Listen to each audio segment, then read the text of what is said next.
If you're struggling with performance anxiety, today I'm going to talk about ways to offset that fear that'll help you be more confident in the bedroom. If you're looking for some help outside of these videos, I do offer some one-on-one coaching with men, and I help them work with performance anxiety and erectile dysfunction. If you like something from this video, go ahead and hit that like button and subscribe so you can get our weekly videos. Stick around.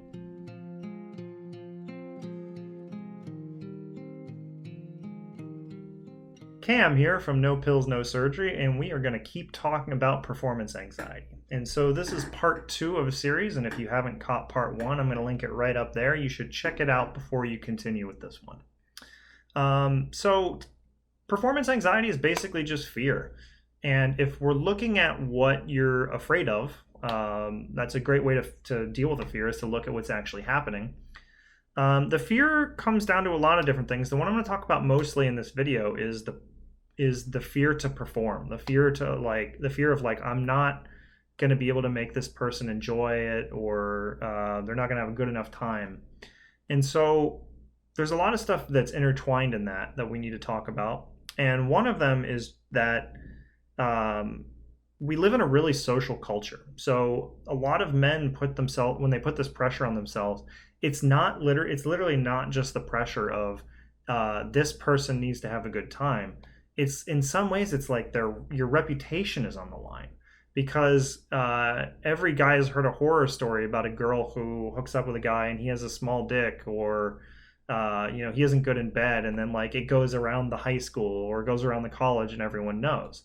So in a lot of ways, for us to have sex, it feels really vulnerable, because the person could tell everyone that we know if we don't make them come. And so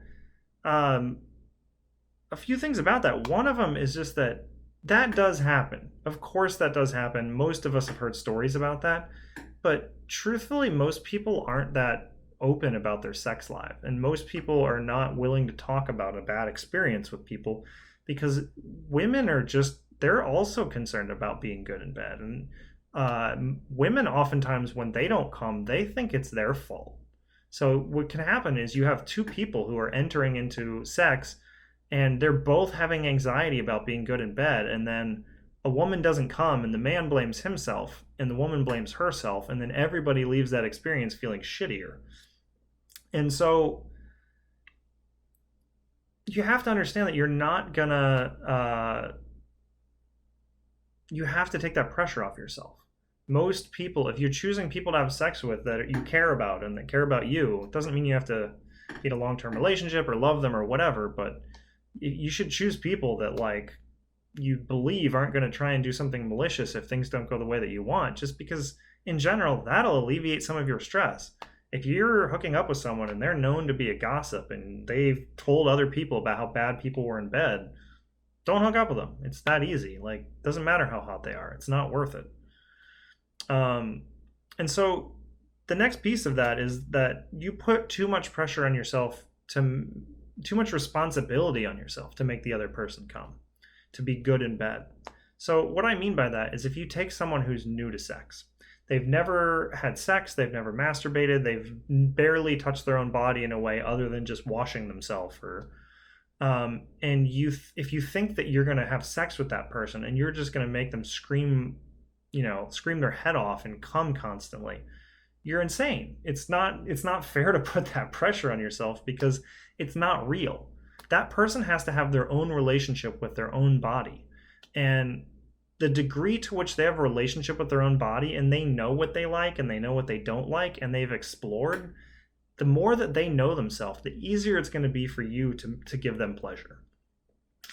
And it's so interesting, because that's just not what we learned from porn. Porn taught us that, I have to have a 12-inch penis and I have to go in there and just jackhammer, and then they're going to scream, and then I'm going to come all over their face, and then and that's just not real. It's not fair to do that to yourself. Porn sex is nothing like real sex.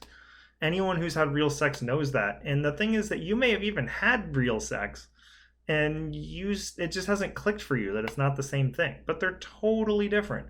Porn sex is imaginary. It's fake. You are finding literally the most attractive people that can be found with the most sexually attractive bodies, and then they're having sex for a period of time, and you're getting the highlights. You're getting small clips jammed together to make it as attractive as possible. And then most of the time you're not even watching just that. You're watching tabs of a bunch of that shit. So you're watching the highlights of a fake session of sex. So you can't, those things don't translate to your real life. So when you're with someone, like, you have to understand that you having sex with them it's a mutually beneficial experience. You're both taking part in it. Your pleasure and her pleasure, or his pleasure, or whatever, are they're intertwined together. And if you want to have good sex, there's a lot of different ways to do it, but putting pressure on yourself and just expecting that it's going to happen isn't real. You have to treat it like you're learning something. And so a great way to deal with this problem that most men are horrified to do is to just ask. If you're with someone and you see that things aren't going the way you want, like they're not screaming their head off, just ask them what they like. Ask them what you could do differently. It seems like a really vulnerable thing to do, but I can tell you that asking that question and getting a response and doing something that makes it feel better for them will give you a much better overall experience past that like 15 or 20 seconds of uncomfortableness, versus if you don't ask and then the rest of the experience goes poorly and then you spend years beating yourself up over that experience and telling yourself that you're terrible in bed. It's, if you've never played the piano before, you're not going to sit down and you're not going to be amazing at it. And even if you play the piano for a little while, you're not going to be able to play a really high level piece you're looking at people who do this professionally. You don't compare yourself to an NFL football player. You don't watch that on TV and then go play with your friends and expect that you're going to be able to do all that. You just don't. But somehow with porn, that gets foggy. And so communication is a really easy way to deal with that. And another thing to really take into account is that if you don't know your own body, if you don't know what your own body likes, if you've learned from porn that you should like I can tell you, when I used to masturbate to porn all the time, I jerked off in a very specific way. I would watch porn, I'd have a bunch of tabs open, I would jerk off like vigorously, like I would move very quickly, and I would basically push towards orgasm. It took me a really long time to realize that while I was masturbating, I very rarely enjoyed the pleasure that was happening in my body during the masturbation portion. It was really only the orgasm where I was like, and it's because I had no idea what was going on in my body. I didn't know how to feel what was happening, and this is really common for Westerners. So Westerners, we're a very mind-oriented culture, and what happens with that is you end up with people who can't feel their body. If you are sitting there right now, can you, without looking down or without like touching with your hands, can you feel the difference between your second and your third toe?